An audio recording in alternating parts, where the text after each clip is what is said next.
끝이 없더라. 아멘.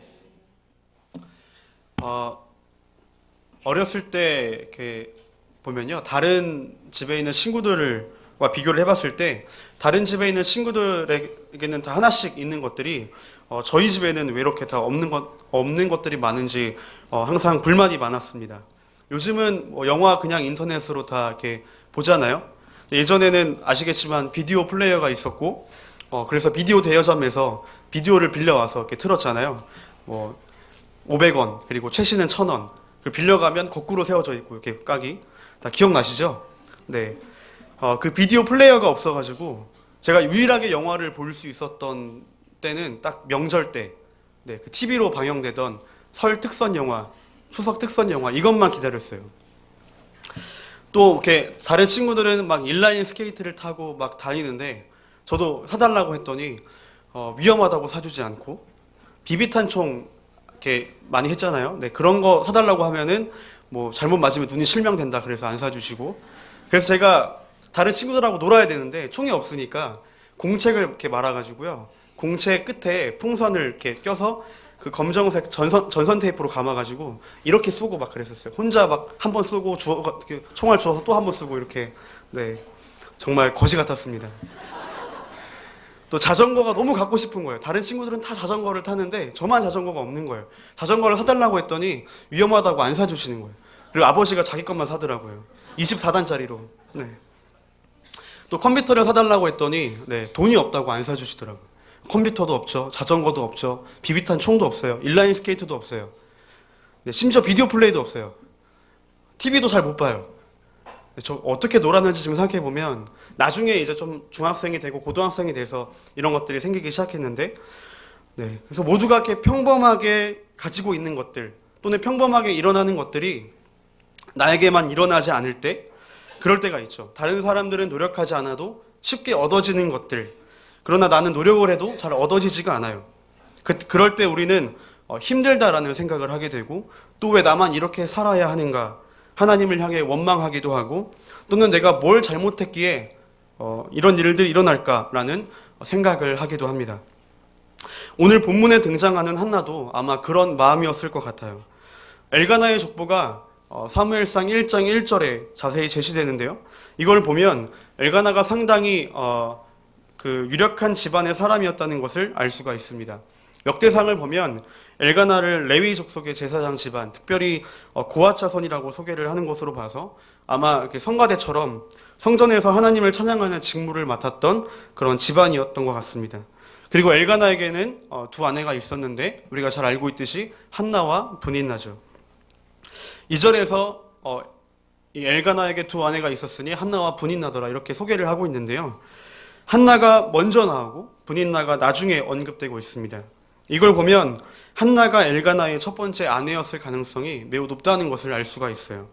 그래서 어떤 학자들은 한나의 불임으로 인해서 엘가나가 브닌나를 다시 아내로 맞아들였다는 주장을 하기도 합니다. 그러나 그 다음 구절에 보면 원래는 한나가 먼저 나오고 그 다음 브닌나가 소개됐는데, 그 다음 구절을 보면 브닌나가 먼저 그리고 한나가 나중에 언급이 돼요. 왜 그럴까요? 한나에게는 자녀가 없었기 때문이죠. 아이를 가진 브닌나가 먼저 언급되는 것은 무엇을 의미할까요? 당시 사회에서는 아이를 낳느냐 못 낳느냐에 따라서 이 여인의 사회적 신분과 집안의 위치가 달라지게 되었다는 것을 보여주는 대목입니다. 왜 이렇게 고대 사회에서는 특별히 자녀에게 그 집착을 했을까요? 나이가 들면 노동을 하지 못해요. 그럼 먹고 살지를 못하겠죠. 그래서 자식은 쉽게 말하면 노후 수단이자 또는 보험이었습니다. 자식이 한 명 있는 것과 10명 있는 것, 이건 엄청난 차이겠죠. 한번 생각을 해보면 농사를 지어도 자녀 한 명 낳아서 둘이서 농사를 짓는 거하고 자녀를 한 10명 낳아서 11명이 농사를 짓는 거하고, 네, 농사를 지으면 스케일이 다르겠죠. 나중에 늙어서 자녀에게 용돈을 받아도 한 명에게 10만 원을 받는 거랑 10명에게 10만 원씩 100만 원을 받는 거, 엄청난 차이가 여기서 확 오시죠. 네. 당시 고대 사회에서는 그래서 여자의 가장 중요한 조건이 바로 임신이었어요. 뭐 이쁘고 착한 것 이런 것도 물론 중요하지만 아이를 잘 낳는 여자가 최고였습니다. 뒤돌아서면 아이를 낳아야 했어요. 출산한 지 얼마 안 됐는데 어머 또 임신이네? 이러면 최고의 여자인 거죠. 오해하지 말아주세요. 당 시대적 배경이 그랬다는 겁니다.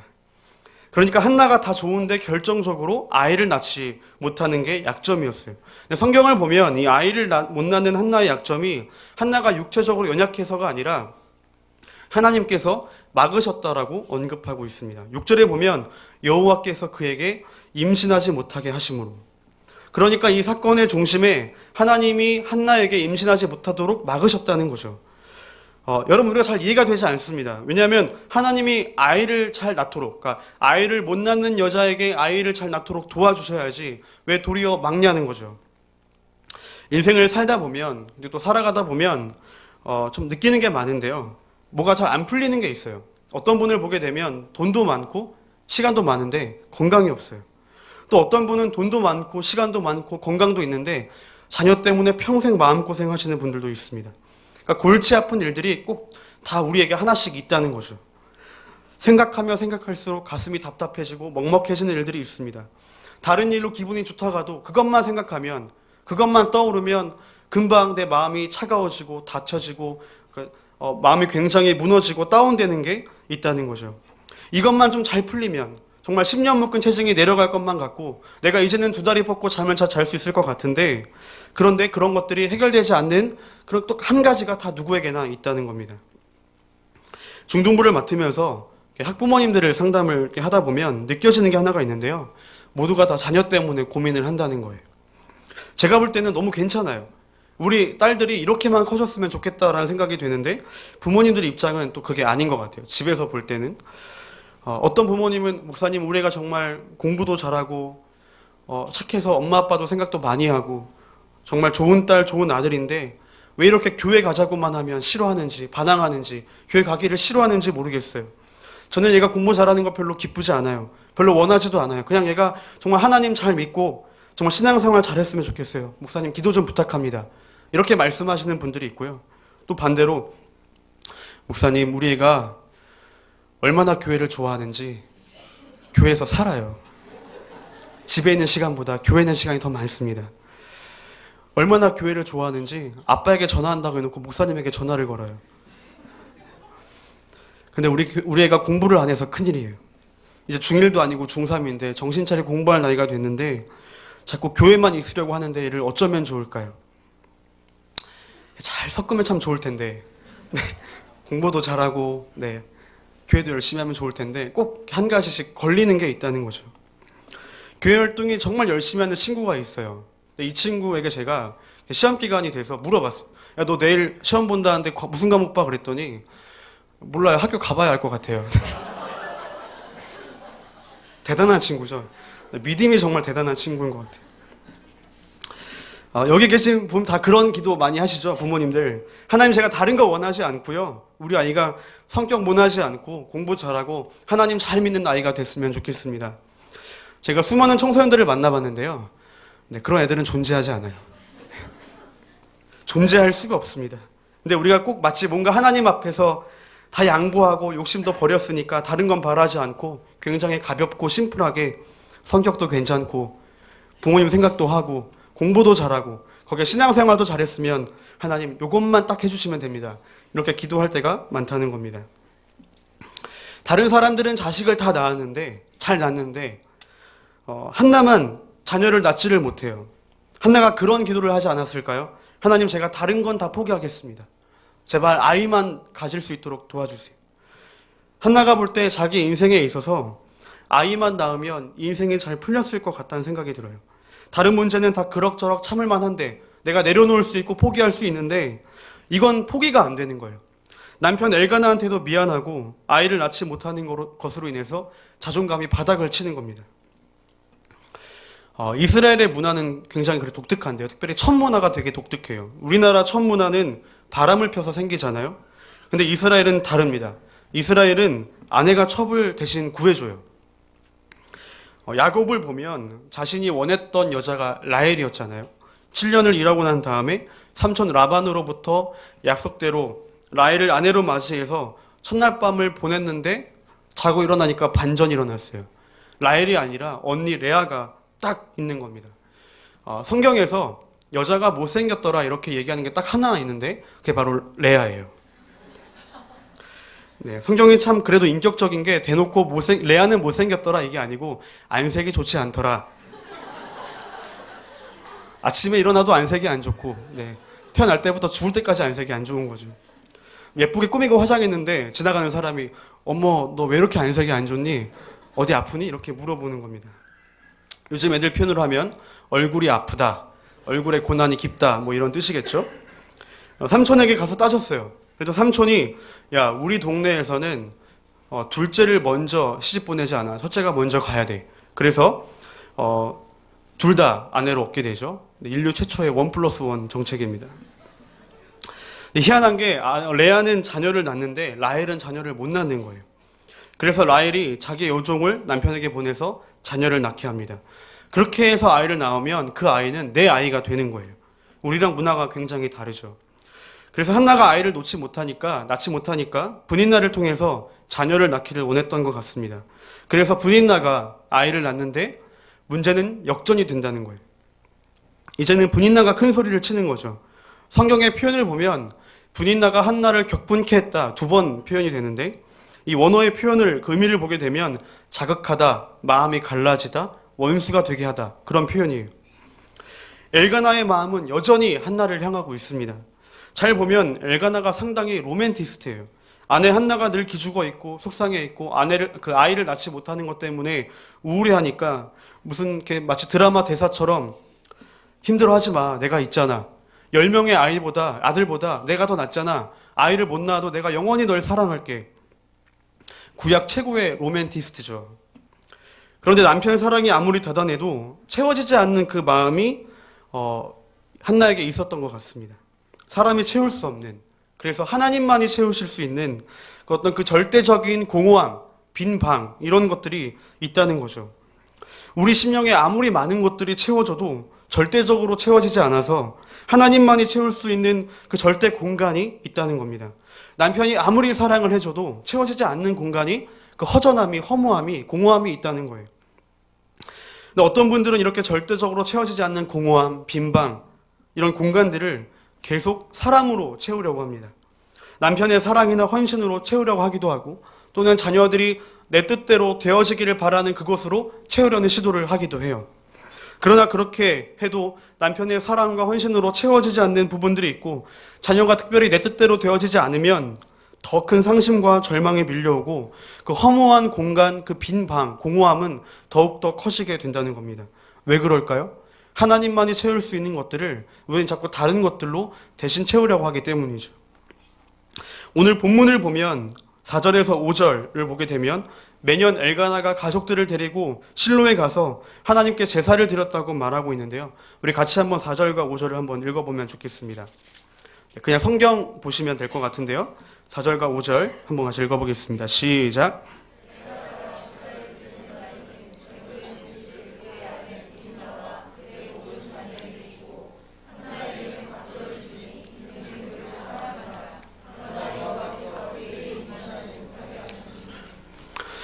네, 아마도 한나에게 있어서 가장 고통스러운 시간, 바로 그 시간은 하나님 앞에 나아가서 제사를 드렸던 시간이었을 거예요. 왜냐하면 방금 읽은 4절과 5절을 보면 그 이유를 알 수 있는데요. 엘가나가 제사를 드리고 난 다음에 음식을 나눠줘요. 가족들에게 음식을 나눠주는데 4절의 표현을 보면 제물의 분깃을 나눠준다라고 되어 있습니다. 이스라엘의 문화에서 제물의 분깃은 장차 남편 재산의 상속을, 그러니까 가장의 그 재산의 상속을 의미했어요. 집안의 가장이 제물의 분깃을 나누는 이 행위는 법적인 효력이 있었습니다. 남편의 사후의 재산 분배권이 어떻게 되는지를 보여주는 거죠. 그런데 다른 사람들에게 다 똑같이 나눠주고는 이 엘가나가 한나에게만 유독 2배를 주는 거예요. 지금 누가 뚜껑이 열렸을까요? 누가 열받겠어요? 분인나죠. 이거 뭐야? 애는 내가 다 낳았는데, 내가 다 키웠는데 지금 저 사람이 미쳤나? 왜 한나에게 2배를 주는 거지? 한번 분인나의 입장에 생각을 해보면 얼마나 열이 받겠어요. 앞으로 내 자식들 덕보고 살 주제에 아이도 못 낳는 저 여자에게 재산을 2배나 준다고 하면 굉장히 분인나 입장에서는 분할 수가 있는 거죠. 그러니까 이 분인나가 한나를 얼마나 괴롭혔겠습니까? 분인나가 한나를 어떤 방법으로 괴롭혔는지 성경에 언급되어 있지 않지만 상상을 해보면 아마 이러지 않았을까요? 일부러 이렇게 아이를 안고서 한나 앞을 왔다 갔다 하는 거예요. 그러면서 그래 우쭈쭈 하면서 맘마 줄까? 이러면서 아유 애 없는 여자는 애가 무슨 말 하는지 알아듣기는 할지 모르겠어. 뭐 이런 말을 하는 거죠. 밥을 막 한나가 먹고 있으면 아휴 애도 못 낳으면서 밥은 목구멍으로 잘도 넘어가나 보네.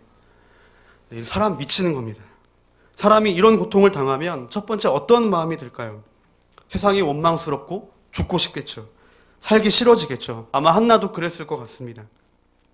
그런데 한나가 정말 대단한 건 그 아픔과 그 고통을 하나님 앞에 나아가서 기도하는 에너지로 바꾸는 놀라운 믿음을 가지고 있었다는 거죠.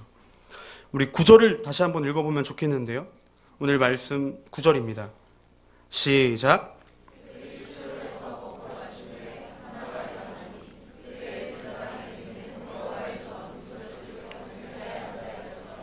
네, 지금 9절에서 한나가 한 행동은 무엇일까요? 한나가 일어나니.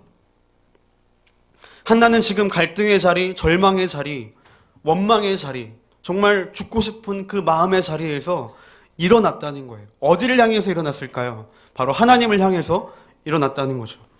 그리고 그렇게 절망의 자리에서 일어나 하나님을 향해 나아가서 온 마음을 쏟으며 통곡했는데, 그런데 18절에 보면 얼굴에 다시는 근심의 빛이 없더라, 이렇게 결론을 짓고 있습니다. 만약에 한나의 기도의 목적이 아이를 낳는 것이었다면 그러면 아마도 한나는 분명히 집착했을 거예요. 사람은 없던 게 갑자기 생기면 집착하게 되잖아요. 정말 바라던 건데 없다가 그게 딱 생기면 집착을 하게 돼요. 아이들이 핸드폰 사달라고 해서 사주면 어떻게 되죠? 몇 날을 밤새 가면서 핸드폰을 만지작거리잖아요.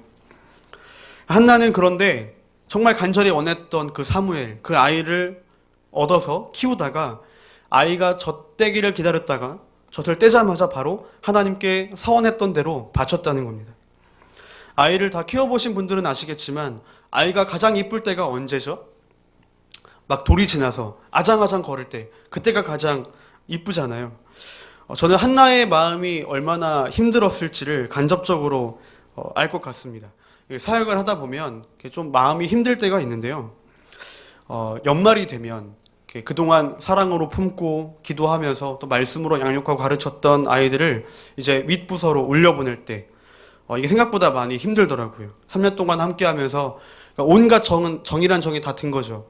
뭐 수련회도 같이 가고, 뭐 온갖 종류의 MT, 무전여행, 뭐 단기 선교, 여러 가지 이런 것들을 하면서 정이 들 대로 들었는데 헤어진다는 것을 생각해 보지 않다가 막상 3년이 지나서 올려보낼 때 마음이 굉장히 허전하더라고요. 작년 그 연말에 중3 아이들을 고등부로 올려보내는데 한 친구랑 내기를 했어요. 마지막 12월 졸업 예배 때 우는 사람이 고기를 사주기로. 근데 둘 다 울어가지고요. 네, 각자 더치페이로 먹기로 했습니다. 그러니까 한나의 마음이 얼마나 더 아리고 또 아팠을까요? 얼마나 많이 울었을까요? 근데 한나는 딱 돌이 지나서 젖을 떼자마자 이 엘리 제사장에게로 보낸다는 거예요. 이게 무엇을 의미할까요? 한나의 기도의 목적은 자녀가 아니었다는 거죠. 물론 아이가 없어서 굉장히 힘들고 고통스럽고 또 분인나가 옆에서 그렇게 자극을 하면서 격분하게 하니까 정말 속상하고 마음이 무너지는 것 같았지만, 그러나 한나에게 있어서 가장 고통스러웠던 것은 바로 하나님의 부재였어요. 하나님의 부재.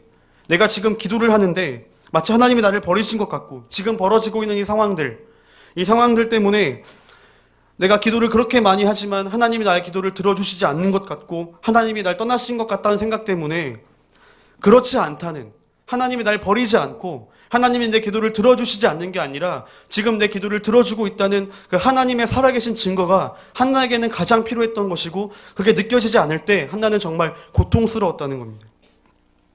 그래서 한나는 아이를 하나님이 주시자마자 하나님이 나를 버리지 않으시고 하나님이 지금 나와 함께 하시는구나, 하나님이 내 기도를 들어주셨구나, 이것 때문에 그걸로 만족하고 아이를 성전으로 보냈다는 겁니다. 저는 말씀을 묵상하면서 가장 이해가 안 됐던 부분 중에 하나가 있는데요. 마음에 멍이 들 대로 들고, 그리고 상처로 가득해서 먹지도 않고 하나님 앞에 나아가서 부르짖는, 가장 우리가 정말 내 마음에 사무친 그런 정말 힘든 기도를 할 때는 사실 소리를 지르는 게 아니라 그냥 하염없이 눈물을 흘리며 흐느끼게 되잖아요. 마음에서부터 끌어오르는 그 감정 때문에 주체할 수 없어서 눈물만 흘리게 될 때가 정말 많은 것 같은데, 아마 한나의 기도가 그러지 않았을까 싶어요. 그걸 보고 엘리 제사장이 너 지금 술 취했냐? 술 좀 끊어라 이렇게 말할 정도로 온 마음을 쏟아서 기도하고 있던 한나가 갑자기 엘리 제사장의 말 한마디에 음식을 먹고 얼굴에 근심의 빛이 사라졌다 이렇게 표현하고 있는 이 부분이 저는 사실 잘 이해가 되지 않더라고요. 만약에 그렇게 울부짖으며 기도하고 있는데 갑자기 웁 하면서 화장실로 갔더니 막 토하는 거예요. 이게 입덧인가 싶어서 임신 테스트기를 사가지고 해봤더니 2줄이 나온 거죠. 할렐루야, 하나님이 내 기도를 들어주셨구나. 너무 기뻐서 얼굴에 근심빛이 사라지고, 그래서 엘가나가 족발과 치킨을 사왔더니 그제서야 한나가 맛있게 먹었더라. 뭐 이렇게 끝나면은 이해가 될 것 같아요. 그런데 여전히 상황이 달라지지 않았잖아요. 여전히 분인나는 자극하고 엘가나는 둔한 곰 같은 남편이어서 내가 사랑해주면 되잖아. 뭐가 문제인지도 모르고, 지금 한나의 마음이 뭐가 문제인지도 모르고 괜찮아, 내가 있어, 내가 사랑해줄게, 이런 헛소리나 해대고 있는 거죠. 그리고 또 정말 하나님 앞에 그 마음을 쏟아내며 기도하고 있는데 제사장이라는 사람은 와가지고 너 술 취했냐? 술 좀 끊어라 이렇게 이야기를 하고 있는데, 그때 한나가 그게 아니라 제 마음이 이렇게 힘들어서 기도하고 있는 겁니다 하니까 엘리 제사장이 그런 일이 있었구나, 그래 하나님이 너의 기도를 들어주시도록 나도 기도할게 이렇게 이야기했다고. 갑자기 한나가 엘리 제사장의 손을 딱 잡으면서 그렇죠, 하나님 정말 들어주시겠죠, 제사장님 너무 감사해요, 제사장님이 그렇게 말씀해 주시니까 이제 정말 임신이 될 것만 같아요, 제사장님도 아들 때문에 고생이 많으신데 우리 서로 힘내요, 화이팅. 한나가 조울증이 아니잖아요. 그런데 왜 엘리 제사장의 하나님이 너의 기도를 들어주시기를 원하신다라는 그 말 한마디에 얼굴에 가득했던 그 수심의 빛이, 근심의 빛이 사라졌을까요? 제가 고민하며 내린 결론을 그날 기도하면서 임신의 그 기도에 대한 어떤 그 하나님의 응답의 사인이 엘리 제사장의 말에서 느껴졌던 것 같아요. 하나님이 너의 기도를 들어주실 거야. 너의 기도를 듣고 계셔. 그러니까 지금 한나의 고통의 그 무게는 자녀가 없다는 것, 그것도 있겠지만 가장 힘들게 했던 것은 하나님이 정말 지금 내 기도를 들어주고 계신 것일까? 하나님이 지금 나를 버리시진 않았을까 하는 그 걱정과 근심에 가득했다는 거죠. 그래서 한나가 그 엘리 제사장의 말, 하나님이 너의 기도를 들어주시기를 원한다, 마치 그것이 하나님이 엘리 제사장의 그 입술을 통해서 나에게 지금 말씀하고 계신 것 같다라는 그 생각이, 그 사인이 한나에게 느껴졌기 때문에 얼굴에 근심의 빛이 사라진 게 아닐까, 저는 그렇게 결론을 내렸습니다. 여러분이 지금 구하고 있는 기도는 무엇인가요? 기도 많이 하는 게 중요한 게 아닙니다. 화려한 언어로, 어떤 방언으로 기도하는 것, 내 생각을 토해내는 것도 아니죠. 하나님의 마음, 그 하나님의 생각과 나의 마음과 나의 생각을 맞추는 거죠. 저는 그게 기도라고 생각합니다. 겉으로는 하나님의 나라로 포장되어 있지만 여전히 우리 안에 세속적인 기도들이 얼마나 많이 있나요?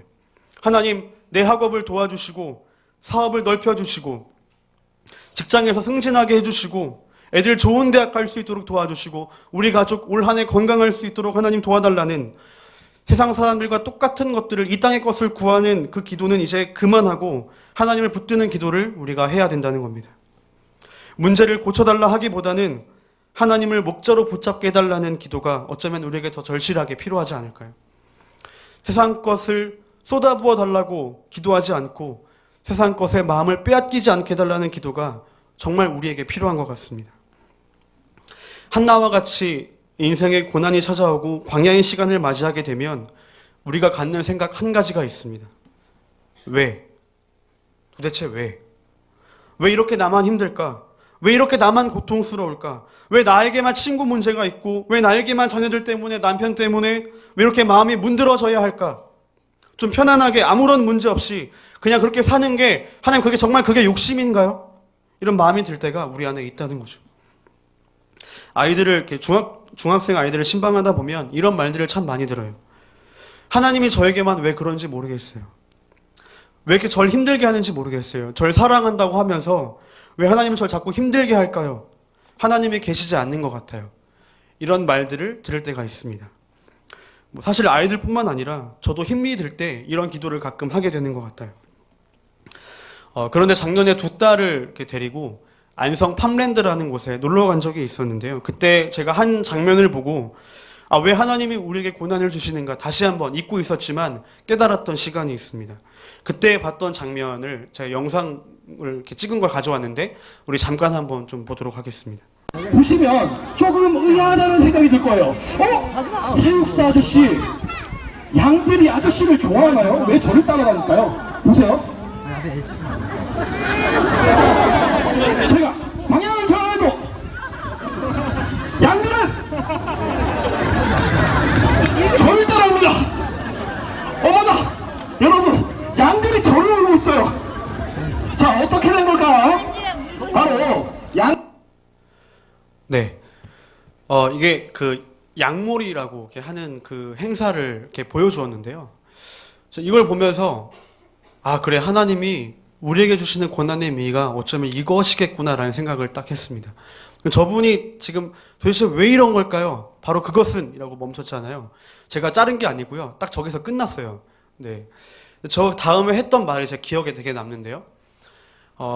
개가 이렇게 쫓아오면은 양들이 목자를 의존하게 된다고 이야기를 했어요. 양들이 목자를 의존합니다. 양들이 목자를 의지합니다. 그래서 저를 따라오는 겁니다. 저를 좋아해서 따라오는 게 아니라 의지할 곳이 목자밖에 없기 때문에 양들이 지금 저를 따라오고 있는 겁니다. 이렇게 이야기를 했어요. 저는 어쩌면 하나님이 우리에게 주시는 고난의 의미, 그것은 바로 이 양몰이와 같다 생각이 들어요. 고난이 마치 개인 거죠. 양몰이를 하는 개와 같다는 겁니다. 우리가 하나님을 바라볼 수밖에 없는 상황, 하나님을 의지할 수밖에 없는 상황, 다른 것들은 아무것도 보이지 않고 하나님 한 분만 의존할 수밖에 없는 그 상황으로 우리를 몰아가셔서 제발 나를 찾아라, 제발 나를 의지해라, 그렇게 하나님께서 우리에게 알려주시기 위해서 그 고난의 시간을 우리가 허락하시는 게 아닐까라는 생각이 들었어요. 최근 읽고 있는 책 가운데 하나가 있는데요. 브릿지 임팩트라는 청소년 사역단체를 이끌고 있는 굉장히 유명한 목사님, 탱크 목사님으로 잘 알려진 홍민기 목사님께서 쓰신 자서전이에요. 대형교회 청빙을 받아서 담임 목회를 하다가 2015년에 돌연 그 사임을 하게 되셨는데, 그리고 그 사임 후에 4년 동안 정말 힘들고 고통스러운 시간을 보냈는데 그 내용을 담은 책입니다. 그래서 제목이 더 이상 내려갈 곳이 없었다라는 제목이에요. 가까운 사람들에게 배신을 당하고 뒤에서 조롱하고 비난하는 공격들 때문에 정신적으로, 육체적으로, 그리고 영적으로 바닥을 쳤는데, 그렇게 4년 동안 정말 광야 같은 그 시간을 정말 깊은 사망의 골짜기 같은 그 시간을 지나온 고백을 담은 그런 내용들이 있는데, 그 중에 참 와닿았던 내용이 있어요. 뭐냐면 이런 문장입니다. 사망의 골짜기가 오히려 더 안전하다. 사망의 골짜기가 오히려 더 안전하다. 무슨 말일까요? 우리에게 가장 영적으로 건강한 시기, 가장 영적으로 하나님과 가까운 시기, 하나님과의 관계가 가장 가까웠던 그 밀접했던 시기는 바로 주님이 나와 함께 하신다는 것과 주님이 나와 함께 하셔야만 내가 살아날 수 있다는 것을 확신할 때인데, 우리가 그것을 간구하는 때는 대부분 우리가 사망의 음침한 골짜기를 지나갈 때라는 거예요. 양들이 언제 목자를 의존할까요? 바로 외부로부터의 위협과 공격이 있을 때죠. 여호와는 나의 목자시니 내가 부족함이 없으리로다. 다윗의 유명한 고백인 20편, 23편, 우리가 잘 알고 있듯이 다윗이 왕위에 있을 때 했던 고백이 아닙니다. 사울 왕에게 쫓겨서 도망을 다니며 광야에서 목숨을 연명할 때 더 이상 도망갈 곳이 없어서 골리앗의 고향까지 들어가서 침을 질질 흘리면서 미친 척하며 겨우 목숨을 부지해야 했던 그때, 가장 인생의 최악의 상황에서 하나님께 드렸던 고백이죠. 여호와는 나의 목자시니 내가 부족함이 없으리로다. 그러나 반대로 다윗이 언제 죄를 지을까요? 바로 왕이 되었을 때입니다. 왕이 되어서 평안한 시간을 맞이하고 자신이 직접 전쟁에 나가서 진두지휘하지 않아도 전쟁에서 승리의 소식이 들려오고 편안하게 낮잠을 잘 수 있는 여유가 있었을 그때 바로 다윗이 죄를 짓게 된다는 겁니다.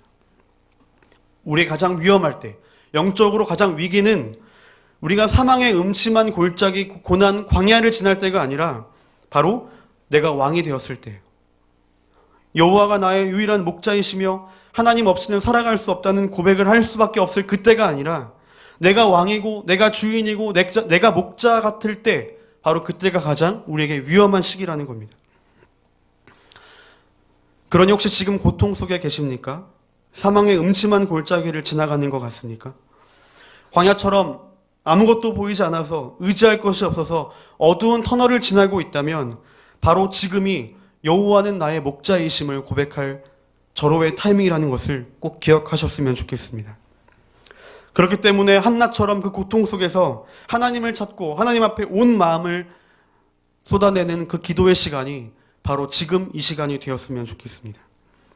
반대로 만약에 지금 평탄하다면, 굉장히 평안하다면, 뭔가 일이 잘 되고 있다면, 하루하루 너무 평안해서 간절한 기도 제목이 떠오르지 않는다면 바로 지금이 가장 위험한 시기라는 것을 명심하셨으면 좋겠습니다. 얼마든지 내가 목자가 될 수 있고 얼마든지 내가 왕이 될 수 있고 내가 주인이 될 수 있는 바로 그것이 영적으로 가장 위험한 시기라는 거죠. 그래서 우리는 주님 앞에 항상 무릎을 꿇어야 합니다. 내 삶의 목자와 내 왕과 내 삶의 주인이 바로 여호와 하나님이심을, 여호와가만이 나의 목자이심을 고백할 수 있어야 한다는 것이죠. 바라기는 2020년 이 한 해가 한나처럼 하나님 앞에 마음을 쏟아붓는 시간이 되기를 원합니다. 한나와 같이 하나님으로 만족할 수 있는 은혜가 가득하기를 원합니다. 한나처럼 나를 격분케 하는, 나를 자극하게 하는 그런 일들과 절망의 상황 속에서 오히려 그 절망의 자리를 딛고 일어나 하나님을 향하여 앞으로 나아가서 기도의 에너지로 바꿀 수 있는 영적인 힘이 충만하게 되기를 간절히 소망합니다. 우리 그러한 말씀을 기억하면서 우리 함께 찬양하고 기도하는 시간 갖도록 하겠습니다.